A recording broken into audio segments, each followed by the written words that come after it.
కేసీఆర్ ఎక్కడ పోతావు? ఆయన ఎక్కడుంటే అడిగి పోతావా? మరి ఆయన చూడాలని ఉన్నది, చెప్పరాదు.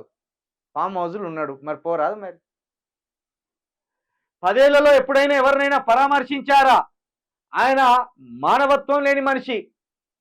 ఇప్పుడు మీకు మానవత్వం ఉంటే మీరు సాయం చేయరాదుర్రి.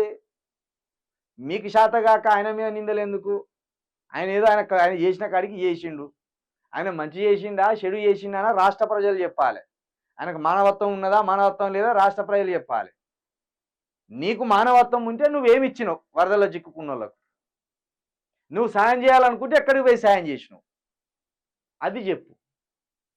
వరద బాధితులకు అండగా ప్రభుత్వం, పేదల ప్రాణాలు పోతుంటే చూస్తూ ఊరుకోకుండా సరిపోదా శనివారం సినిమా చూసుకుంటూ కూర్చుంటావు, అంతేనా? మంచిది.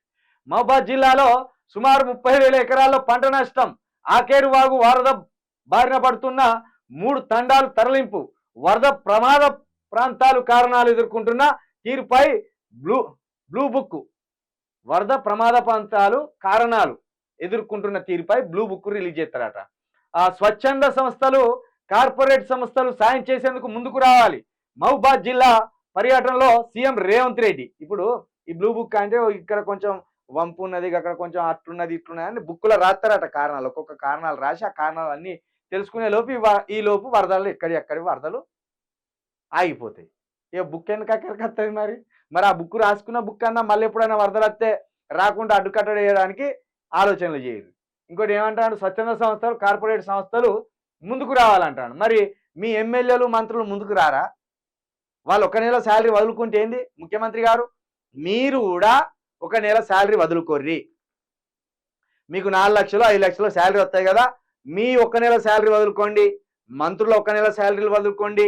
మిగతా ఎమ్మెల్యేలు 1 నెల శాలరీ వదులుకొని మీ శాలరీలను, మీ 1 నెల శాలరీలను ఈ వరద బాధితులకి ఇస్తే అప్పుడు స్వచ్ఛంద సంస్థలు, కార్పొరేట్ సంస్థలు, మాలాంటి సామాన్యులు మా 1 రోజు జీతమా, మాకు నెల రోజుల వచ్చే జీతమా మేము కూడా తీసుకపోయి వరద బాధితులకి ఇస్తాం. ఎందుకంటే నీ స్ఫూర్తిని మేము కూడా తీసుకుంటాం. నువ్వు వచ్చిగానే వచ్చి నోటి మాటలు చెప్పి నువ్వు పోతే ముఖ్యమంత్రి అనేటోడే రూపాయి ఇస్తలేడు, మాకేం సంబంధం రా అనే కాడికి ఉంటుంది ప్రజల ఆలోచన. ఎందుకంటే మా ప్రజలు కూడా మిడిల్ క్లాసు, పేద మధ్య తరగతి ప్రజలే కదా, వాళ్ళకేం కోట్లు లేవు కదా. కాబట్టి ముందు నీ 1 నెల శాలరీ నువ్వు వదులుకో. ఇప్పుడు నీ మానవత్వం తెలుస్తుంది. నీకు ఏ పార్టీ మానవత్వం ఉన్నది, ఏ పార్టీ ప్రజల పట్ల నీకు ప్రేమ ఉన్నదని తెలుస్తుంది. కేసీఆర్కు ప్రేమ లేదు, కేసీఆర్కు మానవత్వం లేదు, ఎంతసేపు ఇవే మాటలు మాట్లాడుతున్నాగా.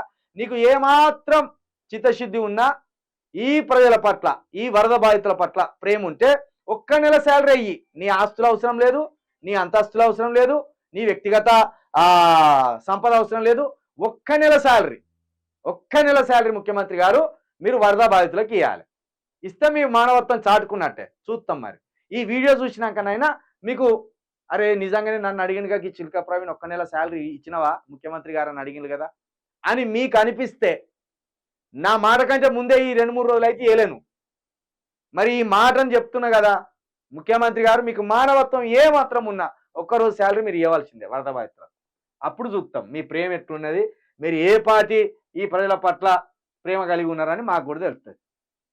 ఇట్లా ముచ్చట్లు పెడితే కాదు, ఇట్లా ముచ్చట్లు పెట్టి ఇక్కడనే ముచ్చట్లు దులిపేసి పోతే కాదు. ఏదో సాయం చేయాలి. మీరు కూడా ఈ రాష్ట్రానికి మీరు ముఖ్యమంత్రి అయినందుకు మీ వంతుగా ఏదైనా చేయాలి. మీ శాలరీ వదులుకోవాల్సిందే ఇక. ఎందుకంటే మీరు సొంత ఆస్తులు, సొంత సంపద ఇవ్వలేరు ఎట్లా చేసి.